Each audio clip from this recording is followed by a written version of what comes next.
Hello and welcome to this video, which is about the Sicilian defense, and this time we're going to examine other black moves in this position besides knight c6 and d6. Those have separate chapters, and this is the others category. We have to say that among those there is one move that is particularly important. This is 2e6. This move is amongst the most popular here, and it's in close competition with d6 and knight c6. Especially in recent years, this has become more popular than ever before, due to the reason that black players tend to like to avoid also the bishop b5 lines, as after e6 bishop b5 makes little sense. We will get to this a little bit later, but we also have to check all the other moves that black here has at its disposal. There is a quite wide range of moves, from dubious to quite okay. So we should go through it one by one. It is in fact it's in fact a pretty easy concept now that we are following here. Against all those moves, we are going to play c3 if possible. If not, we need to do something else. We will see how this differentiates. It's pretty easy to figure out. So against e6, we are going to play c3, and more about that later. Against a6, we're also going to play c3. Against g6, we play c3. Against knight f6, okay, this is hanging, so we cannot play c3. We have to do something else there. And there is the move b6, very rare move, admittedly. Here c3 does not really work out all that well, because after bishop b7 our pawn is hanging, and we don't want to either play d3 or bishop d3. So there are two concrete cases where we don't go c3. In other cases, and this will be like 90% of the moves here, more than 90, we play c3. The idea of c3 is always to build up full center, of course, with d4, and we have to make a comparison. For example, if we go a6 here, if we go c3 here, it's a good thing to compare c3 on move 3 to c3 here, the so-called Alapin variation. This is not a bad line, of course, and there are people specializing in it. The difference between playing c3 on move 2 and only doing it on move 3 after black has committed is that the most popular, and I think most testing continuations after c3, they usually involve lines like, for example, I want to show you one line in particular that I'm quite fond of. Here, for example, black has an option to play bishop f4, f5, or bishop g4. He can place the bishop outside of the pawns. Let's say here you can go e6 later.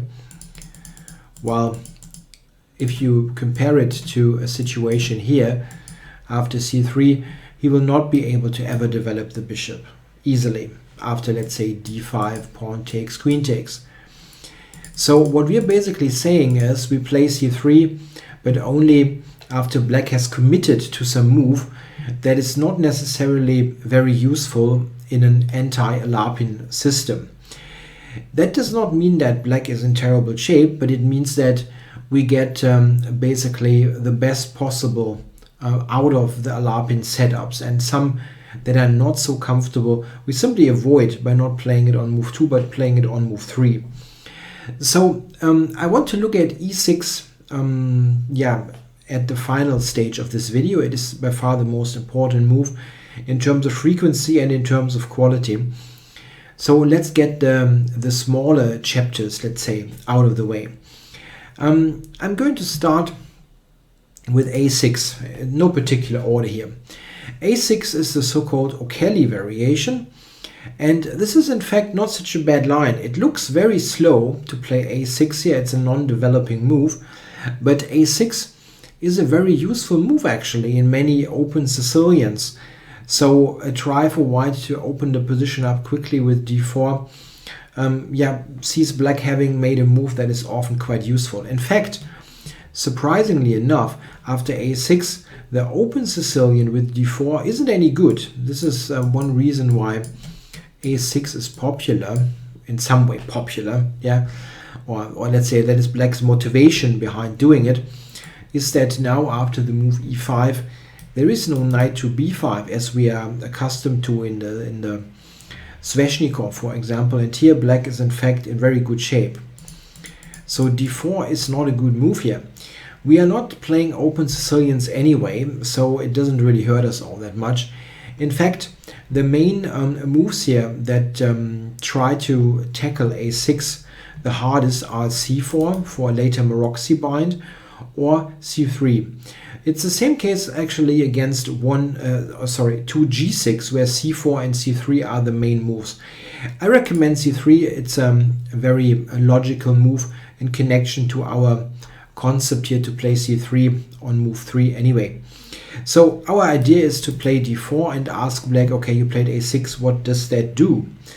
In fact, we are oftentimes having just a position that is similar to others that we will look at later, and black has just played a6, which is kind of semi-useful at best. Probably here the best move that black can play is the move e6, in fact, and this is of course very similar to e6 on move 2. For example, here after d4, which is of course what we're going to do, black will go d5. That is the idea of e6, and this position after e takes d5 we will examine later via the move order 2e6 c3. Black can take with the e pawn or with the queen. Both positions we will check later via this other move order. a6 is kind of a, again, semi-useful move here.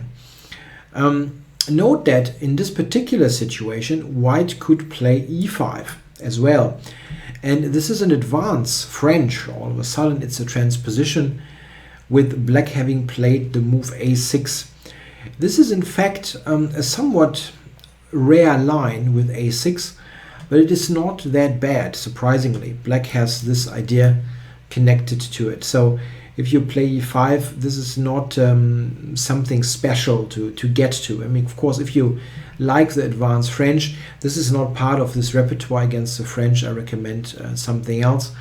If you like this, of course, you can play e5. So this is mostly a transposition, but probably the best option that black has.